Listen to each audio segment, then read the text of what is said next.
intelligent animals. And we are also one of the few aquariums in the world to have conditioned our manta rays to respond to divers in the water.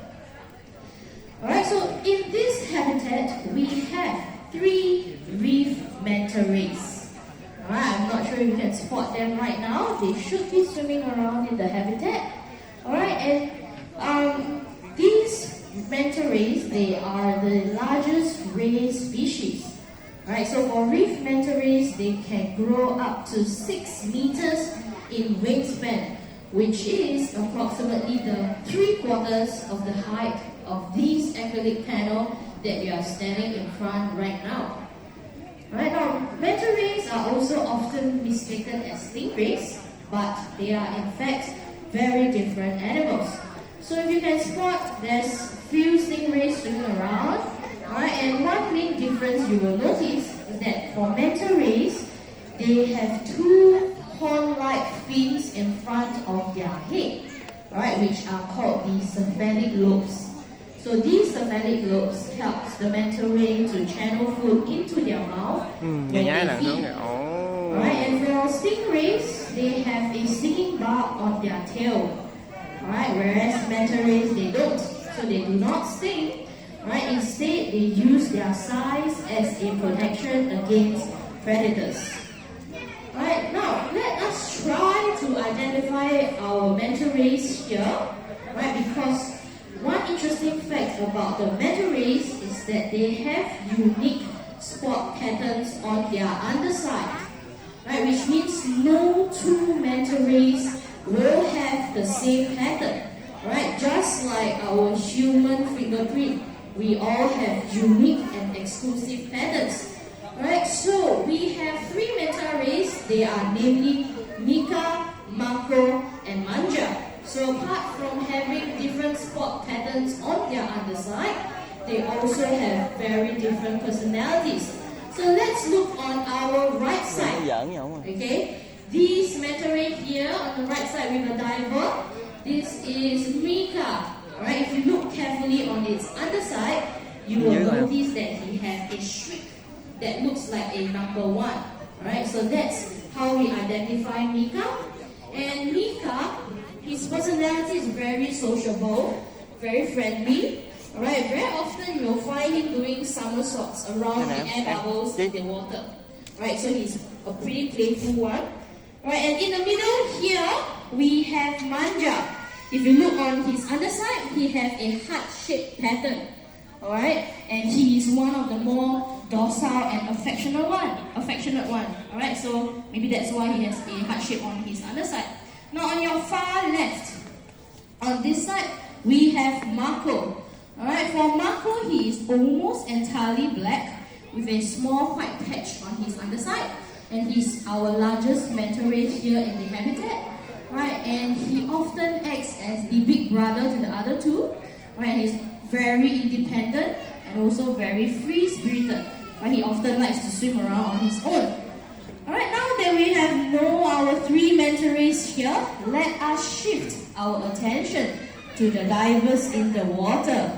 Alright, so if you look closely, alright, the divers, they are actually holding a syringe in their hand. Alright, so this is the enrichment program that I'm talking about, whereby the divers and the manta rays will interact with one another.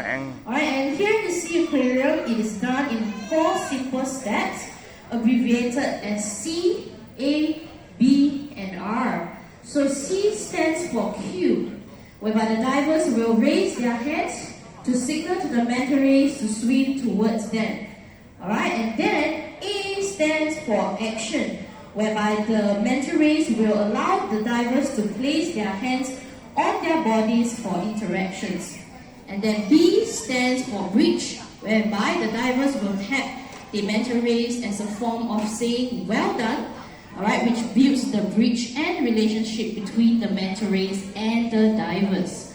Last but not least, R stands for reward, whereby the divers will feed the manta rays with food in the syringe that they are holding.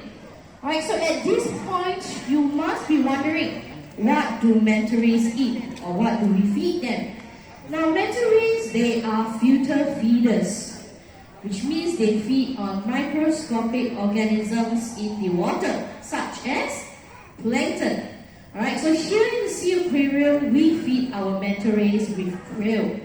Alright, their diet consists of mainly krill. So what you see in the syringe that the divers are holding, they are all filled with krill.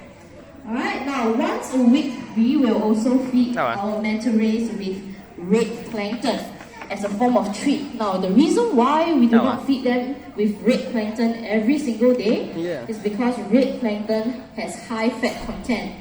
Right, so it's only fed to the manta rays once a week.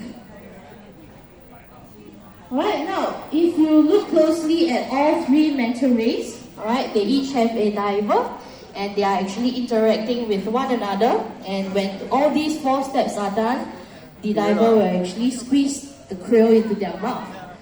Alright, now we also have another type of feeding method for the manta rays called the target surface feeding, whereby these manta rays will go to their feeding spots on the surface, and the aquarius at the top will use a long rod and a bowl attached at the end to scoop feed the manta rays. Alright, so these are the 2 ways we use to feed the 3 manta rays we have here in this habitat.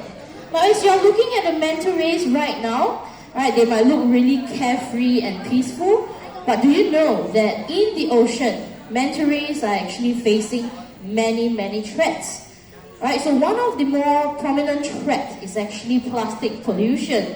As I mentioned earlier on, manta rays are filter feeders, which means they ingest large amount of water into their mouth in order to filter and capture enough plankton for consumption.